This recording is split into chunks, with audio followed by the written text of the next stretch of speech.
meus amigos, nossas saudações cordiais. Estamos aqui para mais uma preleção doutrinária virtual no canal Lições de Amor. Hoje nós falaremos sobre convite à prudência. Este é um tema que está inserto na obra Convites da Vida, pela veneranda Joana de Ângeles, psicografia de Divaldo Pereira Franco. Como nós habitualmente fazemos, vamos dividir essa doutrinária em alguns momentos. No primeiro momento, leremos uma mensagem, esta mesma, que nos inspira para essa palestra. Depois faremos uma prece para pedir a inspiração do mais alto, com a finalidade de que possamos estar suscetíveis a essas intuições.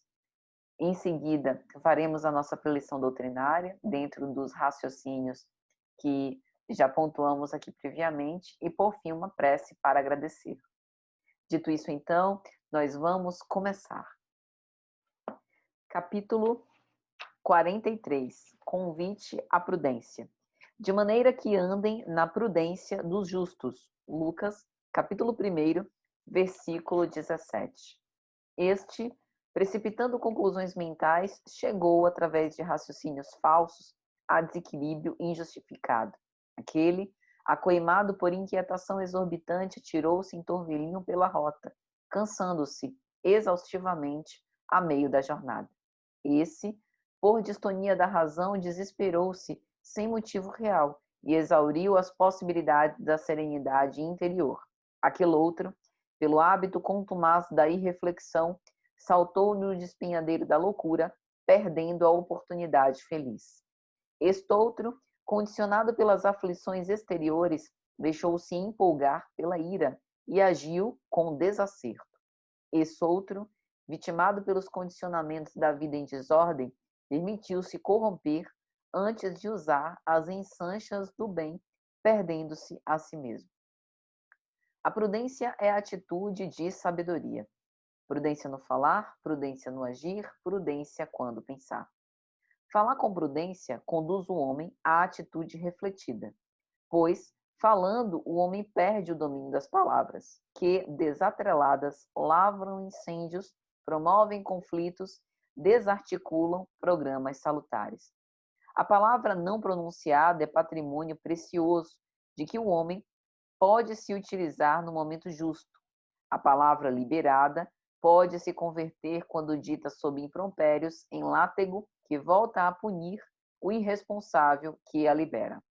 A ação precipitada, sem a necessária prudência, invariavelmente engendra desacertos e aflições sem nome, conduzindo o aturdido ao despenhadeiro do insucesso, em cuja rampa o remorso chega tardio. Antes de agir, o homem é depositário de todos os valores que pode investir.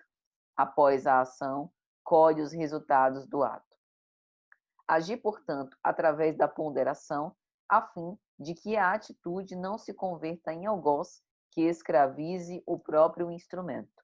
Pensar prudentemente. Uma palavra que nos chega aos ouvidos ferinte conduz-nos a uma posição exaltada, impedindo em consequência a perfeita ordenação mental, que assim nos induz, através de ângulos falsos da observação perturbada, a resultados danosos.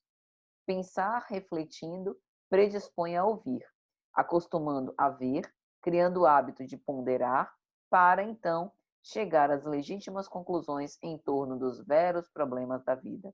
Precipitado, Napoleão conquistou a Europa e, refletindo, meditou tardiamente nos erros cometidos em Santa Helena. Conduzido pela supremacia da força, Alexandre Magno dominou o mundo e febres estranhas tomaram-lhe o corpo jovem antes das reflexões de que muito necessitava.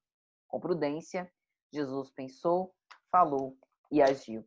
Construído paulatinamente, surge um reino de venturas plenas que, a pouco e pouco, não obstante a precipitação destes ou daqueles apaniguados do mundo, vai fixando os seus alicerces no imo dos homens como bandeira de paz e de esperança para a humanidade inteira na direção dos milênios. Prudência, pois, como atitude de santificação interior. Lindíssima essa mensagem. Vamos ter condição de esmiuçá-la logo mais. Antes disso, vamos orar para pedir inspiração do mais alto. Divino Jesus, nosso Mestre querido, te agradecemos pela oportunidade que temos de honrar-te, o exemplo indefectível. Senhor, nós te apresentamos os nossos parcos recursos, as nossas dificuldades imensas, mas o profundo desejo de acertar. Te dedicamos a nossa boa vontade, a nossa coragem, a nossa força para perseverar até o fim. E te rogamos com humildade. Tende misericórdia de nós. Vinde ao nosso encontro, pela necessidade que temos de ainda ascender a ti. Sede, portanto, conosco, hoje, agora e sempre, que o Senhor seja sempre louvado. Então, amigos, nós vamos refletir sobre estes convites. Esses convites da vida que a veneranda Joana de Ângeles nos propõe nesta portentosa obra. Joana vai dizer ainda na introdução que uns se dirigem aos fulcros do espírito idealista, estimulando a ascensão. Outros, entretanto, gritam no mergulho no sofrimento evitável. Ela faz questão de enfatizar que o sofrimento é evitável. Algumas das nossas aflições, vai dizer Allan Kardec, na sua ordenação preciosa, no capítulo 5º, Bem-aventurados os aflitos, Kardec não por acaso elege como primeiro texto deste capítulo a justiça das aflições, justamente para que nós possamos pensar sobre essa mestra dor que muitas vezes nos ensina, que tem um teor pedagógico muito importante e, no mais das vezes, desmerecido. Então, boa parte desses sofrimentos são realmente sofrimentos que nós engendramos. Somos artífices, portanto, inevitavelmente, do nosso infortúnio. Assim, se nós pudéssemos, aquela época, na época em que escolhemos não andar pelas estradas direitas, mas sim pelas portas mais largas, se nós tivéssemos escolhido outros caminhos, talvez estes sofrimentos de hoje seriam evitados. Então, é nesse sentido. Mas nós aprendemos sempre. Então, é por isso que Joana vai lembrar do poder de escolha, do poder de decisão que nós temos. Ao lado dos convites da vida, existem os convites do mundo. Ao lado desse sol interior que aquece os nossos mais nobres sentimentos, desse fulcro que concentra todo o nosso ideal redentor, o ideal que nós dizemos abraçar, de seguir e de viver os ensinamentos de Jesus, e existe também as 1001 oportunidades que nós temos de nos lamentar, de mergulhar nesse sofrimento que poderia muito ser evitado. Então, Joana vai dizer, hoje, imagina, ela escreveu a introdução dessa obra, ela assinou em 1972, segunda metade do século XX. Então, ela vai dizer que hoje, e aí a gente pode transportar para o ano de 2020, os arrojos tecnológicos alargam horizontes para excelsas cogitações cuja magnitude transcende a tua capacidade de apreender. Então, hoje nós temos uma possibilidade tão grande de comunicações rápidas, de ter acesso a dados, a informações, e muitas vezes a gente se sente perdido. Mas o que é que eu faço com tudo isso? O que eu faço com esse manancial de conhecimento que eu nem consigo dar conta? Porque nós temos uma capacidade de processar tudo isso, né? Nós precisamos de um tempo para dar significado, para simbolizar, para reelaborar tudo isso. Então, a tecnologia ela está ao nosso favor. Ela está aqui à nossa disposição, para que nós possamos dar um bom uso. Ela é em si mesma neutra. Ela é um recurso cuja finalidade somos nós que encaminhamos. Tanto serve para desregramento, né? E para publicização daquilo que há de pior na natureza humana, como para o que há de melhor. E aí ela diz, mas o medo envolve-te em angústia injustificável. Em todos os tempos, nós sim passamos por cenários aterradores de aflições. E o medo, é lógico, é uma emoção natural humana. E é importante que nós tenhamos medo, por conta desse nosso instinto de conservação, né? Da própria lei de conservação, para que a gente se sinta convidado a preservarmos, né? Salvaguardar a nossa própria vida. Mas nós não podemos ser escravos do medo. Nós precisamos romper esses grilhões do medo e seguir adiante, não obstante o medo. Vencê-lo a pouco e pouco na conquista de nós mesmos. E aí, Joana diz, a cruzada do amor e da caridade. Na nossa história, nós temos outros tipos de cruzada. Em nome de Deus, um assassínio, né? Desmesurado. Mas agora, a cruzada do amor e da caridade inspira-te passos gigantescos na direção da liberdade plena. Por muitas vezes, nós nos conservávamos naquela posição de algoz, naquela posição de perseguidor, naquela posição de lobo voraz. Agora nós mudamos de lado. É como se numa guerra nós tivéssemos passado por um outro lado. Agora nós vivemos o bom combate. Nós vivemos esse defrontar-se para com as próprias mazelas. E estamos, se perseverarmos até o fim, até a finalidade, né, existencial das nossas vidas, nós estamos caminhando a passos gigantescos na direção da liberdade. Liberdade de quê? Dos grilhões, das paixões que nos acorrentavam, né, a uma cena bastante contraproducente para a nossa perfeição, para o nosso aperfeiçoamento evolutivo. E aí ela diz, convidam-te o dever à luta incessante pela sublimação, a paciência, a cuidadosas realizações em profundidade. Em suma, convida-te o Cristo em inexcedível serviço de luz. E por que a gente está ouvindo os outros convites? Por que a gente está ouvindo o convite ao desregramento? Por que a gente está ouvindo o convite a titubear, a duvidar da fé, a perder a esperança? Né? Por que a gente está ouvindo o convite à dissensão e à discórdia? Tem tanto trabalho para se fazer. Às vezes eu fico pensando nisso.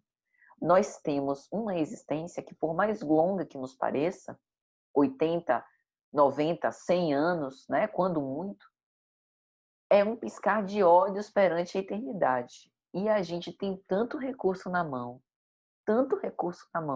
para fazer a transformação dessas existências. E por vezes nós retardamos a nossa marcha por conta do achismo do outro. Eu sei, né? Falando aqui pessoalmente, eu sei o quanto dói não ser compreendido, o quanto dói receber crítica, né? Receber calúnia desarvorada, maledicência. Eu sei o quanto dói. Ser desprezado, humilhado, né? Ser pago com a traição, com a ingratidão, com o desprezo. Dói profundamente. E é bom que doa. Por quê? Porque antes nós sermos os perseguidos, porque por muitos séculos, gente, muitos séculos, nós, de fato, estivemos no papel dos perseguidores. Emmanuel vai dizer, criminoso é todo aquele que foi descoberto. É todo aquele em relação ao passado que foi desvelado. Somos nós os criminosos. Mas agora nós estamos na condição de aprendizes, aprendizes do Evangelho, aprendizes dessa nova forma de viver. Então, convida-nos o Cristo, na sua inexcedível luz, que compadeceu-se das nossas iniquidades, né? Das nossas confusões, da nossa perdição. Veio ele como bom pastor, nos mostrar o caminho, a verdade, a vida, a ressurreição, mostrar-se como porta, né? E nós ainda estamos tardando, por quê? Então, Joana vai dizer, faze algo que te assinale positivamente a passagem pela Terra. Muitos de nós estamos ainda preocupados em fazer muito, até nesse contexto pandêmico. Temos aqui um computador com internet, e aí a gente tem visto a mobilização de diversos corações, o que é excelente para a divulgação do Evangelho, para a divulgação da doutrina espírita, de mensagens consoladoras, para que isso atinja cada vez mais corações, com o objetivo de que todos nós estejamos envolvidos nesses eflúvios de fraternidade e amor. Estas são iniciativas muito louváveis, que continuemos todos. Se nós descobrimos nessa pandemia essa fome, esse desejo de falar sobre o Evangelho, excelente. É disso que todos precisamos, né? Que o Evangelho seja pregado em todos os lugares e atinja os lugares mais recônditos, para que todos nós possamos em breve falar a mesma língua, a língua do amor. Mas o que importa não é a quantidade de lives que a gente faz. O que importa não é a quantidade de mensagens edificantes que a gente compartilha nas redes sociais. O que importa é o quanto essas mensagens serviram para transformar o nosso interior, para serem esses recursos de edificação do reino divino dentro de nós e dentro do coração das pessoas. Eu tenho pensado muito sobre isso, né? Sobre evidência, número de curtidas, compartilhamentos, comentários, de inscritos, né? Enfim, visualizações. Nada disso definitivamente é importante, né? O importante é, das visualizações, dos corações que foram atingidos por aquela mensagem, quantos conseguiram se transformar através daquela mensagem? Porque se um coração foi beneficiado, nós já teremos assinalado positivamente, nos dizeres de Joana de Ângeles, a nossa passagem pela terra. Sempre me causou forte impressão o fato de Jesus ter escolhido uma cidadela, ter escolhido uma localidade desconhecida, pequena, com poucas pessoas, para uma mensagem deixada de tamanha relevância. Sempre me causou forte impressão. Por quê? Por que ele escolheu? Por que não foi a Roma? Por que ele escolheu, né, aquelas cercanias ali da Galileia? Pessoas tão simples, né? Rudes nas suas tarefas, nos seus serviços tão simples. Por quê? Cada coração para ele importava. Cada coração que pudesse sintonizar com essa mensagem divina, com essa mensagem cósmica que ele veio repartir conosco. E a gente precisa viver conforme o Cristo. A gente precisa parar de viver conforme o mundo. Precisa começar a viver conforme o Cristo. Enquanto o mundo está em torvelinho, que nós possamos aquietar as nossas mentes e os nossos corações, para que possamos silenciar e refletir em profundidade com todos esses ensinamentos. E aí ela vai dizer: liberta-te da opressão do mal. Ainda hoje, agora, nós que nos mantemos cativos. Essa frase é perturbadora, porque ela tira a cada um de nós do lugar de coitado. Ela tira da gente aquela peste de vítima. O bichinho, né?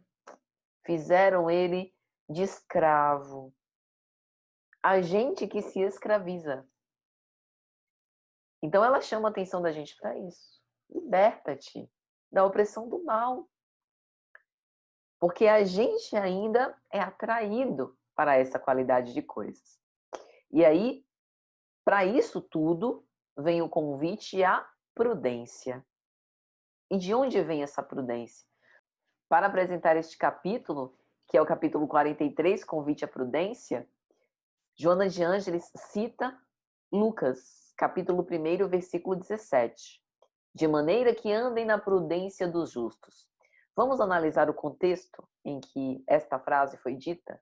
Quando a gente vai lá no capítulo 1 de Lucas, versículo 13. A gente tem a conversa entre o anjo e Zacarias, pai de João Batista. E aí o anjo vai dizer a Zacarias: não temas, Zacarias, porque a tua súplica foi ouvida, e Isabel, tua mulher, te dará um filho, ao qual porás o nome de João. Terás alegria e regozijo, e muitos se alegrarão com o seu nascimento, pois ele será grande diante do Senhor. Ele caminhará à frente do Senhor, com o espírito e o poder de Elias, a fim de converter os corações dos pais aos filhos e os rebeldes à prudência dos justos, para preparar ao Senhor um povo bem disposto. Olha o que esse anjo disse a Zacarias. É o que a gente vê na obra Boa Nova, pelo Espírito Humberto de Campos, o precursor. João Batista foi o precursor de nosso Senhor Jesus Cristo, preparando a terra árida dos corações humanos para que o semeador pudesse sair a semear nestes corações. Então, ele que tinha aquele amor profundo à lei de Deus, que pautava a sua vida pela justiça, que seguia e cumpria os mandamentos divinos, lembrou da conversão dos corações dos pais aos filhos e dos rebeldes à prudência dos justos. Ele está falando aqui de obediência. Ele está falando aqui de atendimento aos ensinamentos divinos, às leis divinas. Para quê? Para que Jesus pudesse dar continuidade àquela primeira revelação, para que pudesse agora avançar mais um pouco nos ensinamentos, ensinando pela prática o amor. E é nesse ínterim que Joana de Ângeles começa a sua abordagem. Então, se nós analisarmos etimologicamente, prudência vem de prudentia, previsão, sagacidade, introspecção. Para ser prudente, eu preciso pensar. Para ser prudente, eu preciso analisar, para que eu possa avaliar com acerto. Eu não posso ser impulsivo e ser prudente. Eu não posso ser negligente e ser prudente. Eu não posso gastar os meus recursos sem me preocupar muito bem em dosar isso, em planejar isso e ser prudente. Para ser prudente, preciso refletir, coisa que a gente tem esquecido de fazer. Temos tido tanto tempo livre, a maioria de nós, é claro, né? Tempo para poder reavaliar nossa vida, aquilo que era o nosso ritmo natural do cotidiano, as nossas tarefas habituais, a nossa rotina, foi toda repensada nesse contexto pandêmico. Precisamos passar um tempo, né? E ainda estamos nesse tempo de quarentena, com a nossa liberdade temporariamente cerceada, né? Sem poder fazer tudo que a gente fazia da forma como a gente fazia, precisando reelaborar essas formas para outras. Convite à prudência. Quando a gente vai analisar o significado da palavra prudência no dicionário, a gente vê que prudência é cautela, precaução, sensatez. Então, prudência requer análise, requer ponderar. E é justamente isso que Joana vai apresentar. Muitas vezes nós precipitamos os nossos raciocínios. Quer ver um exemplo? Chega uma pessoa que gosta de falar, e aí ela nos pega num dia que a gente não tá com muita paciência para ouvir. Aí ela chega pra gente e diz assim: ai, Patrícia, precisando desabafar. Nossa, ainda bem que você chegou. Patrícia não tá paciente, diz: não, nem precisa me dizer, eu já sei o que você vai dizer. É a presciência, né? Aproveita que é espírita, a presciência. Então eu já sei. Sabe o que é? O seu problema, e aí faz o diagnóstico. E já medica. Não, o seu problema é esse, o remédio é esse, vai, quase repetindo Jesus, né? Vai e não tornes a pecar. Veja só, a presunção. Escuta. Tudo bem que tem momentos que não dá, que aí também é a nossa resistência. Não, se eu parar aqui, eu vou ser ignorante, eu vou ser grosseiro, e eu não tenho condição naquele momento de praticar a caridade. Ok, a gente também precisa respeitar os nossos limites e resistências individuais, depois a gente tenta de novo. Mas nos esforcemos a não precipitar os raciocínios. Quer ver outra coisa? Mal entendido entre amigos. você não está num dia bom, e aí você conversa com o seu melhor amigo. E aí o seu amigo está muito ocupado e te responde monossilabicamente. Aí você já pensa, meu Deus, fulano tá estranho. Será que eu fiz alguma coisa? Eu vou ficar estranho também, para ver se ele vai dizer alguma coisa. Aí o seu amigo do outro lado, que estava ocupado, e estava tão ocupado que nem deu tempo de dizer que estava ocupado, vê você estranho e também estranha também. E ficam os dois estranhos, sem que um soubesse qual a razão verdadeira do outro. E aí começa a pensar, eu acho que aconteceu alguma coisa. Ele não quer mais ser meu amigo. E o outro pensa a mesma coisa. Tá feita a dissidência, né? Tá feito a separação por uma precipitação do raciocínio. Quando uma conversa sincera, num momento melhor, em que os dois estivessem ali à disposição para resolver, resolveria. Aí Joana diz, inquietação exorbitante.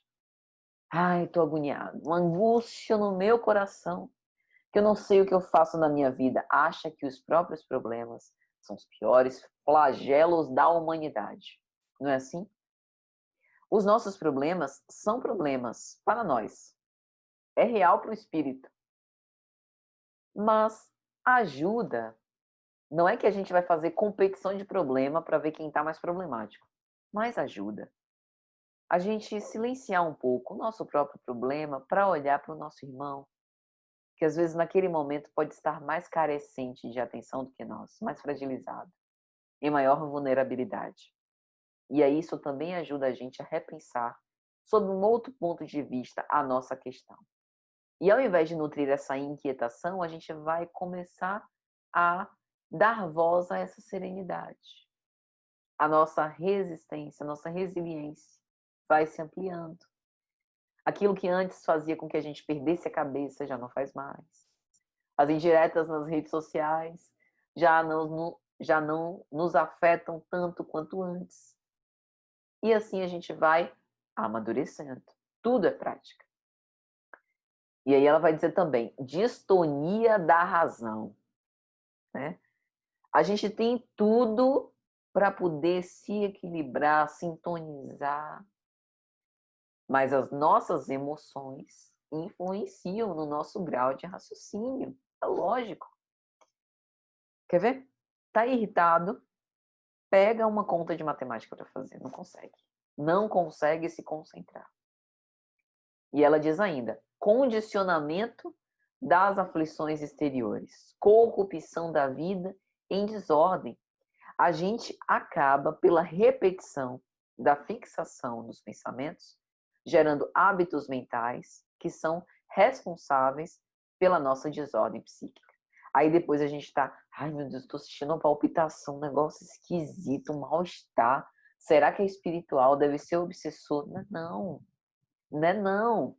É a invigilância própria, que a gente vai agasalhando e vai acolhendo impressões, intuições que não são nossas, mas passam a ser porque nós ficamos incautos. E aí ela vai dizer, tudo isso que nasce na imprudência gera desequilíbrio, desespero, ira e loucura. Então, meus amigos, concluindo o pensamento de Joana, a prudência é a atitude de sabedoria. O imprudente não está agindo com sabedoria. Nós precisamos entender, de uma vez por todas, que nós espíritas já sabemos a imortalidade. Está faltando viver conforme a imortalidade. Se nós já vivêssemos conforme a imortalidade, o tema da morte nos causaria menos espanto e dor. Se nós já vivêssemos conforme a imortalidade, o nosso grau de entendimento e resignação perante as aflições seria sumamente diferente. Todas essas que eu estou trazendo são questões que nos atingem porque nós ainda estamos nos nossos processos humanos. Nós ainda estamos em luta, estamos imperfeitos. Então, isso é esperado. Mas nós também precisamos avançar, progredir e, para isso, nos sacrificar. Modificar, como ela vai dizer, o falar, o agir e o pensar. Vamos dar exemplos. Ela dá o exemplo no falar a manter o domínio das palavras. Ela vai dizer, pois a palavra que sai pode ocasionar incêndios, conflitos, perda de tempo. Nós precisamos aprender a valorizar mais o silêncio. A própria Joana de Ângeles tem uma mensagem, Dimensões da Verdade, o livro, em que ela vai falar dos não ditos e os não feitos. Que o que Jesus não disse e o que ele não fez atestam a sua superioridade moral tanto quanto o que ele disse e o que ele fez. E ela o cita como exemplo nessa mensagem. Jesus agia com prudência sempre. E isso atesta o fato dele ser mestre.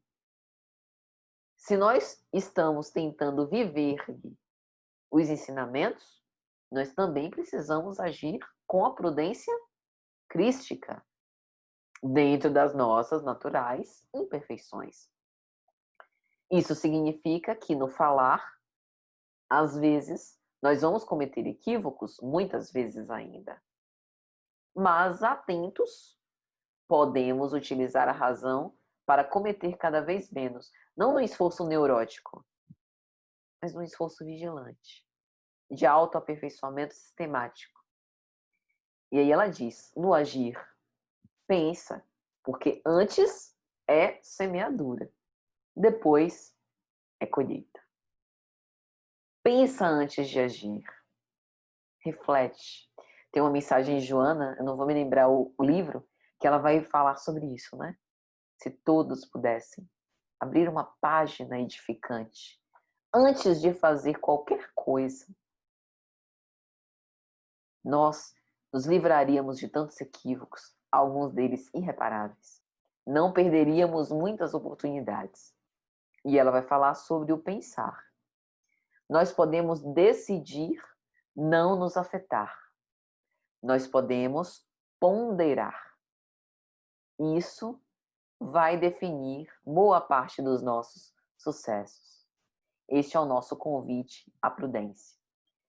E aí, meus amigos, tem uma mensagem de Eurípides Barçanufo na obra Doutrina e Vida, Mensagem aos Ceareiros do Bem, cujo trecho ele vai dizer o seguinte: lembrai-vos dos companheiros dos tempos apostólicos. Eles não morreram. Ressurgem das catacumbas para falar-vos da necessidade de servir até o fim e servir com prudência. Olha que importante essa mensagem de Eurípides Barçanufo.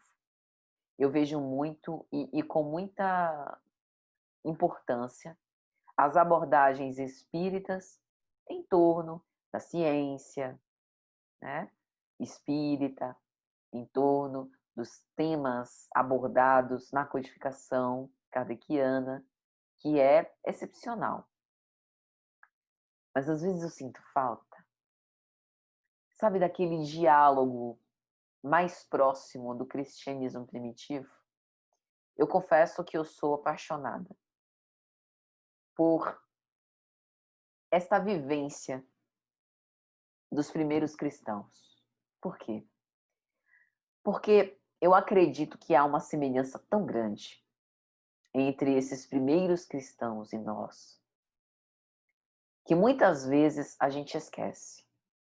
Quando nós lemos o livro de Atos, a gente vê ali exemplos inúmeros sobre a tentativa dos homens de viver o Evangelho de Jesus. A gente faz outra coisa que senão isso? Nós estamos aqui, renascidos em berço espírita, justamente tentando ensaiar a revivescência desse cristianismo primitivo. Precisamos nos lembrar sempre desses companheiros, das dificuldades que eles tiveram para concordar nos ensinos, para sanar e resolver as questões e as dificuldades que surgiam, para cuidar dos doentes, para manter as pregações, sem desmerecer do serviço assistencial, para dar conta de tudo e para manter de pé as igrejas, a igreja cristã primitiva, essa célula. Nós precisamos nos lembrar deles, que foram os nossos precursores, que nos inspiram para que a gente não possa desistir nem desanimar. Jamais. Não antes de atingir a finalidade, que é a perfeição. Numa mensagem pelo Espírito Amélia Rodrigues, na obra Primícias do Reino, capítulo 16, Amélia Rodrigues, que tem essa linguagem poética difícil de escrever, ela fala muito sobre a conjugação, digamos assim, dos ensinamentos de Jesus com as mensagens trazidas pela natureza. E tem um trecho dessa obra que fala sobre o panorama de Betânia, que ela vai dizer: o remanso que era Betânia fazia-se agradável refúgio após as afadigantes jornadas. Diversas vezes, Jesus procurava aqueles sítios para retemperar o coração e alentar outros corações. Quantas vezes nós temos procurado o remanso do Evangelho para retemperar o nosso coração e alentar outros? Quantas vezes nós temos recorrido ao Ato dos Apóstolos, ao Evangelho de Lucas, de Marcos, Mateus, João, nos momentos de aflição, ao invés de ir para redes sociais desabafar, ao invés de ver outras coisas, assistir televisão. Aqui eu não estou fazendo nenhum discurso, né, para que a gente determine o que cada um deve ou não deve fazer. Só estou lembrando que tem uma fonte de água viva esperando para nos dessedentar. Todos nós, eu ouço muito isso. Ah, mas eu não tenho ainda condição de alcançar a profundidade das reflexões do Evangelho. Temos, todos temos. Tem algo que a gente já consegue pegar daqueles textos. A gente lê uma vez, lê duas vezes. As experiências da nossa vida também vai nos moldando. Ó, vou contar um segredo. O sofrimento é uma das melhores formas da gente ficar inspirado do Evangelho. Passa por uma aflição e vai ler o Evangelho. Você vai alcançar entendimentos dantes nunca alcançados. É tiro e queda. Quanto mais a gente passa pela aflição, e aqui eu não estou fazendo nenhum discurso, né? Dizendo que é bom sentir dor, nada disso, mas as aflições, as dificuldades do dia a dia da nossa vida, as desilusões pelas quais a gente passa, ajudam-nos a alcançar esses ensinamentos profundos. E quantas vezes mais nós lemos e praticamos o pouco do muito que o Evangelho nos propicia, mais nós vamos ficando hábeis para retirar o Evangelho do cérebro, colocar no coração. Tem uma outra citação, também de Amélia Rodrigues, na obra Quando Voltar a Primavera, capítulo 9. Quando ela vai dizer: a natureza fez-se esplêndida pauta musical onde se gravam as notas sublimes do seu messianato. Se eu não me engano, esse capítulo é a Igreja da Verdade. Quando ela vai dizer que Jesus e o seu messianato, junto com a natureza, escolhia ali o cenário ideal para que o cantor divino pudesse encantar todas aquelas pessoas. Lembremos do exemplo que ela nos dá de Napoleão. Para o mundo, um grande conquistador, mas meditou tardiamente em todas as vidas ceifadas, em toda a destruição, o rastro de destruição que ele deixou por trás do poder. Nos seus últimos anos em Santa Helena, leiam a biografia de Napoleão, é bastante tocante. Ele passa em profunda solidão, amarga, melancólica, esses tempos em Santa Helena. Os historiadores não conseguem dizer, até hoje, precisar a causa da morte de Napoleão. Tem algumas especulações, que ele se envenenou com arsênico, outros que cometeu suicídio, outros que morreu por conta de um câncer gástrico. Há especulações inúmeras. Mas enquanto estava ele lá, se arrependendo da sua vida, poderia ter aproveitado enquanto era dia para poder trabalhar, como dizia Jesus, o nosso mestre, com prudência, pensou, falou e agiu. Então, meus amigos, já para concluir, eu não posso falar de prudência hoje, presentemente em 2020, sem falar do coronavírus. Olha aí, que chamado para a prudência. Meu discurso aqui não tem nenhum viés ideológico. Eu vou, inclusive, citar uma nota emitida pela Federação Espírita Pernambucana. Eu gostei bastante dessa nota. Ela apresentou publicamente essa nota em julho deste ano, 2020. E na nota, muito sucinta, eles dizem mais ou menos assim: meus irmãos, não vos inquieteis, porque em alguns estados já há liberação por parte das prefeituras ou dos governadores para reabrir comércio e os templos religiosos. Meus irmãos, não vos inquieteis. Como quem diz, Jesus não construiu nenhum templo de pedra. Pediu que nós edificássemos no nosso coração o reino divino. A sua religião não foi propriamente o espiritismo. Ele fundou a religião do amor, a religião da misericórdia, da compaixão entre as criaturas. Ultrapassou o tempo e espaço. E hoje o que é que nós vemos? Fraternidade sem fronteiras, médicos sem fronteiras. Nós, nesse tempo de pandemia, eu acho muito interessante as lives, né?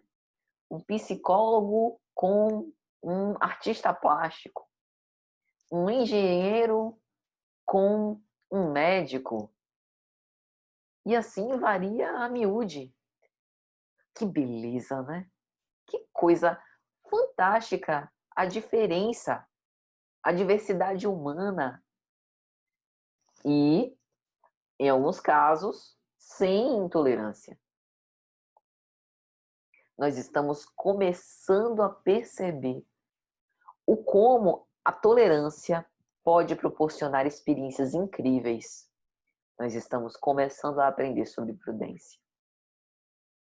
Então, meus amigos, fiquemos com Jesus, que em todas as circunstâncias, no falar, no agir, no pensar, por ser esse espelho de Deus, sempre foi prudente. Não nos inquietemos. Continuemos fazendo o nosso trabalho, primeiro por dentro, depois por fora. Então, espero que tenha sido de alguma sorte útil e vamos então orar para agradecer. Senhor Jesus, que seja para o teu coração divino e misericordioso os nossos mais elevados propósitos de servir-te. Inspira-nos a caridade, o amor e ajuda-nos a construir por dentro essa paz. Sede conosco hoje e sempre. Este modelo indefectível e inesquecível que ficará para sempre marcado na história da humanidade. Sede conosco pela necessidade que nós temos ainda de viver teus ensinos, hoje, agora e sempre. Que assim seja. Que assim seja, meus amigos.